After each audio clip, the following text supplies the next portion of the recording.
पार्वती और परमेश्वर,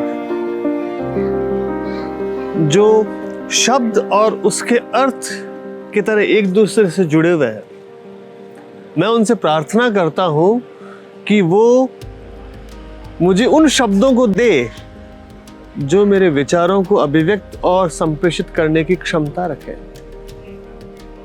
ये एक हिस्टोरिकल राइटिंग रघुवंश में कालिदास ने लिखा था। कालिदास ने रघुवंश का वर्णन करते हुए रघुवंश के कई राजाओं और जीनियोलॉजी के ऊपर एक जबरदस्त महाकाव्य लिखा। मैं जब इस सूर्यवंश की बात करता हूं, वो सूर्यवंश जिसकी रश्मि युगों युगों तक इस भारत भूमि को ज्ञान, युद्ध, धर्म प्रियता का सिद्धांत देती आई है, मैं आज उसी सूर्यवंश के बारे में बात करना चाहता हूं।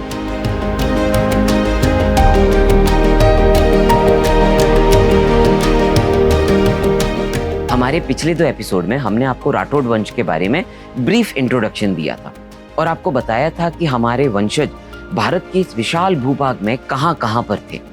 पर आज हम इस श्रृंखला को, इस वंशावली को बिल्कुल स्टार्ट से शुरू करेंगे। चाहे आप रामायण, महाभारत, विष्णु पुराण, पद्म पुराण, मत्स्य पुराण या किसी भी अन्य पुराण या भारतीय इतिहास से जुड़े हुए हिस्टोरिक डॉक्यूमेंट को खंगोलेंगे तो आपको उसमें इस वंश, इक्ष्वाकु वंश के बारे में जरूर पढ़ने को मिलेगा। ये वही वंश है जिसने सनातन धर्म के 3 स्तंभों, हिंदुइज्म, जैन धर्म और बुद्ध धर्म के इतिहास में एक बहुत महत्वपूर्ण भूमिका निभाई है। भगवान आदिनारायण या भगवान विष्णु से शुरू हुआ ये कुल। यदि मैं मनु का पुत्र इक्ष्वाकु पे बात करूं तो इक्ष्वाकु का नाम था ऋषभ, और ऋषभ को जब एक पर्टिकुलर परिस्थिति में जब गन्ने का रस पिलाया गया, जिससे उन्हें जीवन के अंदर एक विशेष स्फूर्ति का एहसास हुआ और उनकी जो वाणी है वो बहुत मीठी हो गई। गन्ने को कहते हैं ईख, और इसीलिए ऋषभ को कहा गया इक्ष्वाकु, और उसके बाद जो वंश चला उसका नाम रखा गया इक्ष्वाकु वंश। ये वही इक्ष्वाकु हैं जिनके जैन ग्रंथों में जिन्हें ऋषभ देव कहा गया है, जैन ग्रंथों में जिन्हें आदिनाथ कहा गया है, और जैन धर्म के प्रथम तीर्थंकर ऋषभ देव हैं। आप विश्वास नहीं करेंगे, जैन धर्म के टोटल 24 तीर्थंकर में से 22 तीर्थंकर सूर्यवंश से निकले हुए। जैन धर्म में इन्हीं इक्ष्वाकु को भगवान ऋषभदेव या आदिनाथ कहा गया। उन्हें खेती, जो सारी कलाएं हैं, विवाह संस्कार है, सिविलाइजेशन का जो फंडामेंटल और फाउंडेशन है, उन्हें उनका प्रवर्तक माना गया। इन्हीं ऋषभदेव के जैन धर्म के ग्रंथों के हिसाब से एक पुत्र हुआ भरत, जिन्होंने भारत देश के नामकरण में महत्वपूर्ण रोल अदा किया। उनके दूसरे पुत्र थे बाहुबली। बाहुबली ने सदर्न इंडिया में राज किया, और श्रवण बेलगोला में आज की तारीख में बाहुबली की बहुत बड़ी मूर्ति लगी है। हिंदू ग्रंथों के हिसाब से भरत का जन्म कुछ पीढ़ियों के बाद हुआ, पर उससे पहले विश्वामित्र का जन्म हुआ। विश्वामित्र वो व्यक्ति हैं जिन्होंने इस चीज़ पर जोर दिया कि जन्म जातिगत श्रेष्ठता उचित नहीं है, कर्म आधारित श्रेष्ठता उचित है। उन्होंने कहा कि मेरा जन्म क्षत्रिय के रूप में हुआ है, लेकिन यदि मैं ब्रह्म को प्राप्त करने की वो कोशिश करूं तो मैं कर्म से ब्राह्मण हूं, इसलिए मैं एज ए ब्राह्मण ही रहूँगा। गायत्री मंत्र के रचयिता, ऋग्वेद के 3rd मंडल के रचयिता, और त्रिशंकु या स्वयं के स्वर्ग के रचयिता विश्वामित्र है। विश्वामित्र ने अनेकों जगहों पर अपने ज्ञान और अपनी भक्ति, उसका बहुत बड़ा रोल प्ले किया।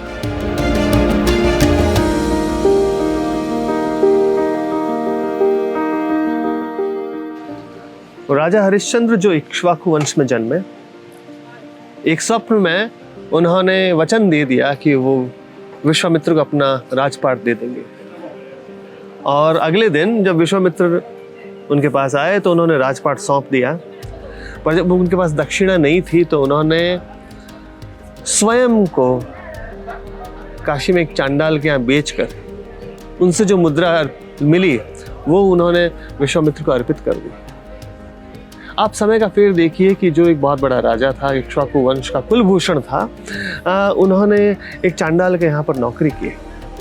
एक समय ऐसा आया जब उनका खुद का पुत्र मृत्यु को प्राप्त हुआ।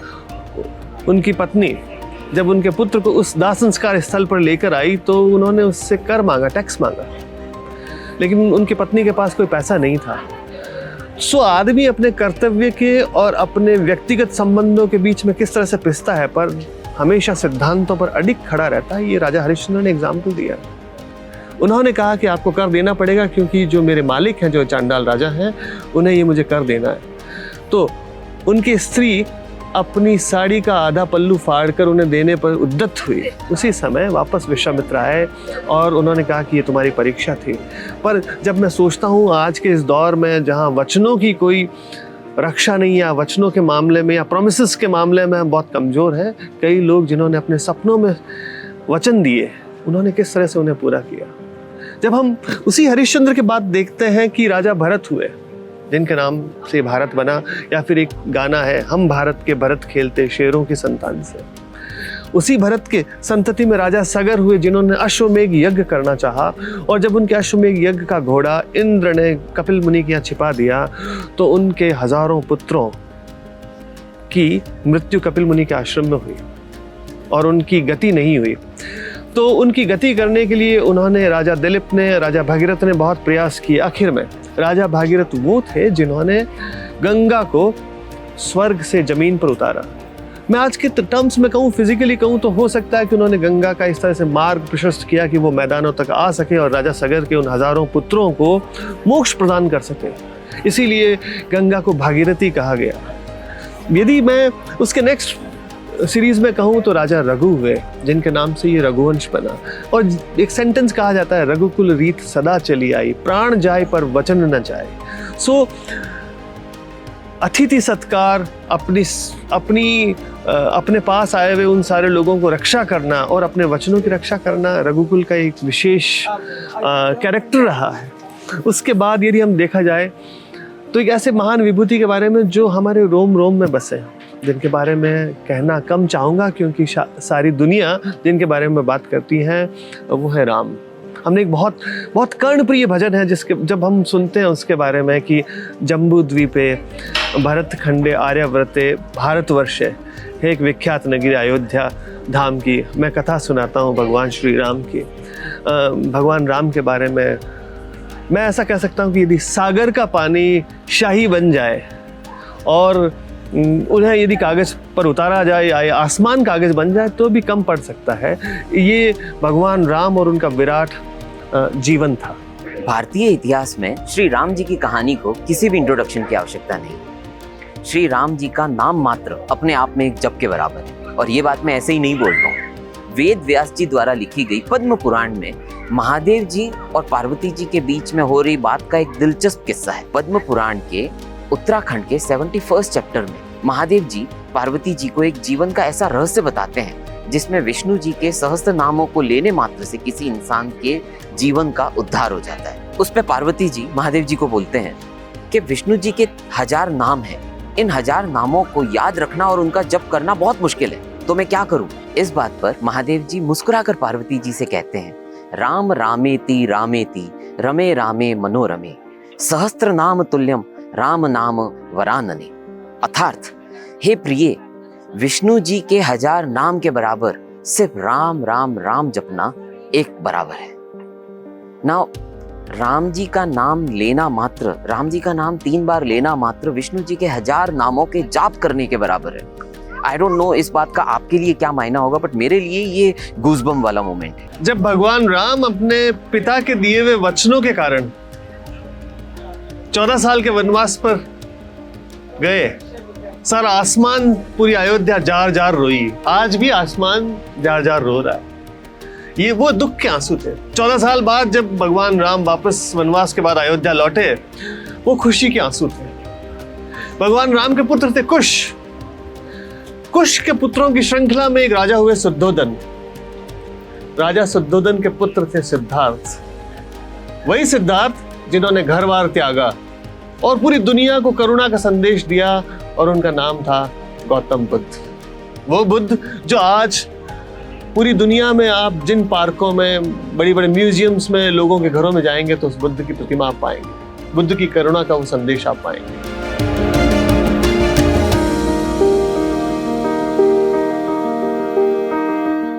इसी श्रृंखला में जो अंतिम राजा माना गया वो सुमित्र को माना गया। सुमित्र के 3 पुत्र हुए। एक हुए विजयपान, जिनसे मेवाड़ के महाराणा और सिसोदिया निकले। एक हुए कुर्म, जिनसे कच्छावा, शेखावत, नाथावत ये सब निकले। और तीसरे हुए युवास्व, जिनसे राठौड़ निकले। ये सूर्यवंश की वो शाखा है। ये सूर्यवंश और इक्ष्वाकु वंश की वो कहानी है जो अयोध्या में घटित हुई। कुश के पुत्र बाद में वहां से अलग अलग जगहों पर मूव हुए, जिसके बारे में हम अगले एपिसोड में बात करेंगे कि आरठ प्रदेश में और राष्ट्रकूट अलग अलग जगह कहां पर गए, इसके बारे में चर्चा करेंगे। पर सबसे महत्वपूर्ण यह है कि ये अकेला राजवंश जिसने 22 तीर्थंकर दिए, जिसने जैन धर्म का सिद्धांत दिया, जिसने बुद्ध धर्म का सिद्धांत दिया, जिसने रामायण दी, उस कुल में जन्म लेने वाले महान व्यक्ति कैसे रहे होंगे। और इस आधुनिक युग के भूभाग में जो राठौड़ हैं वो अपने उन पूर्वजों की महानता को किस तरह से मानते हैं और उसकी जर्नी को किस तरह से आगे ले जाने की कोशिश करते हैं।